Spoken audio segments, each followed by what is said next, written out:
राधे सभी को। महाभारत काल से ही इस व्रत के करने की परंपरा चलती आ रही है और माँ लक्ष्मी की कृपा हम पर बनी रहे, इसलिए हम ये कथा सुनते हैं। महाभारत काल में देवी कुंती ने भी यह व्रत किया था। एक समय महर्षि श्री वेद व्यास जी हस्तिनापुर पधारे। उनका आगमन सुन महाराजा धृतराष्ट्र उनको आदर सहित राजमहल में ले गए। स्वर्ण सिंहासन पर विराजमान कर उनका पूजन किया। श्री व्यास जी से माता कुंती तथा गांधारी ने हाथ जोड़कर प्रश्न किया कि हे महामुने, आप त्रिकालदर्शी हैं, अतः हम आपसे हमारी प्रार्थना है कि आप हमको कोई ऐसा सरल व्रत तथा पूजन बताए जिससे हमारा राजलक्ष्मी, सुख संपत्ति, पुत्र पौत्र आदि वे परिवार सुखी रहे। इतना सुन श्री वेद व्यास जी कहने लगे, हम एक ऐसे व्रत का पूजन विवरण कहते हैं जिससे सदा लक्ष्मी जी का निवास होकर सुख समृद्धि की वृद्धि होती है। यह श्री महालक्ष्मी जी का व्रत है। इसे गज लक्ष्मी व्रत भी कहा जाता है, जिसे प्रतिवर्ष आश्विन कृष्ण अष्टमी को विधिवत किया जाता है। हे महामुने, इस व्रत की विधि हमें विस्तार पूर्वक बताने की कृपा करें। तब व्यास जी बोले, हे देवी, यह व्रत भाद्रपद शुक्ल पक्ष अष्टमी से प्रारंभ किया जाता है। इस दिन स्नान करके 16 सूत के धागों को डोरा बनाए, उसमें 16 गांठ लगाए, हल्दी से पीला करें। प्रतिदिन 16 दूब व 16 गेहूं डोरे को चढ़ाएं। आश्विन कवारन कृष्ण अष्टमी के दिन उपवास रखकर मिट्टी के हाथी पर श्री महालक्ष्मी जी की प्रतिमा स्थापित कर विधि पूर्वक पूजन करें। इस प्रकार श्रद्धा भक्ति सहित माँ लक्ष्मी जी का व्रत पूजन करने से आप लोगों की राजलक्ष्मी में सदा अभिवृद्धि होती रहेगी। इस प्रकार व्रत का विधान बताकर श्री वेद व्यास जी अपने आश्रम को प्रस्थान कर गए। इधर समय अनुसार भाद्रपद शुक्ल पक्ष अष्टमी से गांधारी तथा कुंती अपने अपने महलों में नगर की स्त्रियों सहित व्रत का आरंभ करने लगी।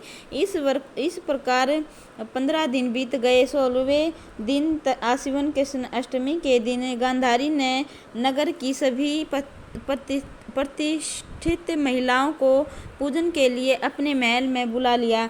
माता कुंती के यहाँ कोई भी महिला पूजन के लिए नहीं आई। साथ ही माता कुंती को भी गांधारी ने नहीं बुलाया। ऐसा करने से माता कुंती ने अपना बड़ा अपमान समझा। उन्होंने पूजन की कोई तैयारी नहीं की एवं उदास होकर बैठ गई। जब पांचों पांडव युधिष्ठिर, अर्जुन, भीम, नकुल और सहदेव महल में आए तो कुंती को उदास देखकर पूछा, हे माता, आप यह इस प्रकार उदास क्यों हो?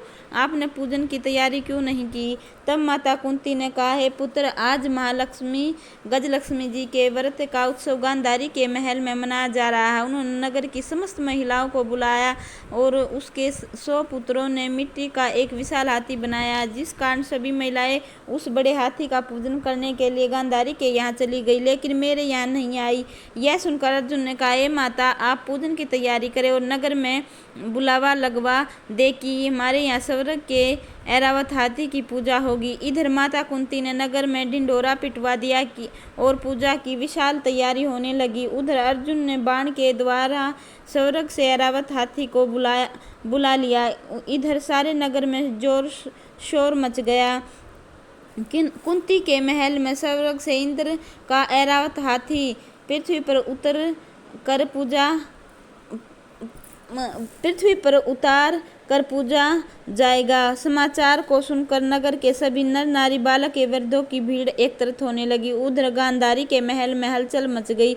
वहां एकत्रित हुई सभी महिलाएं अपनी अपनी थालियां लेकर कुंती के महल की ओर जाने लगी। देखते ही देखते कुंती का सारा महल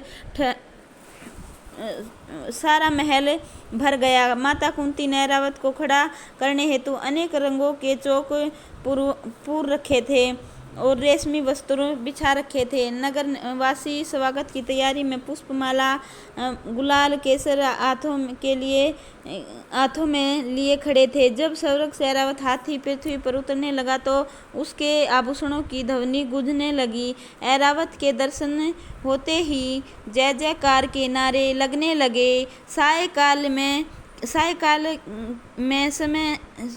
के समय इंद्र का भेजा हुआ हाथी ऐरावत माता कुंती के भवन के चौक पर उतर आया। तब सब नर नारियों ने पुष्पमाला, गुलाल, केसर आदि सुगंधित पदार्थ चढ़ाकर उसका स्वागत किया। राजा पुरोहित द्वारा ऐरावत पर माँ लक्ष्मी जी की मूर्ति स्थापित करके वेद मंत्रों द्वारा पूजन किया गया। नगर निवासियों ने भी माँ लक्ष्मी का पूजन किया। फिर अनेक प्रकार के पकवान लेकर ऐरावत को खिलाए और यमुना का जल उसे पिलाया।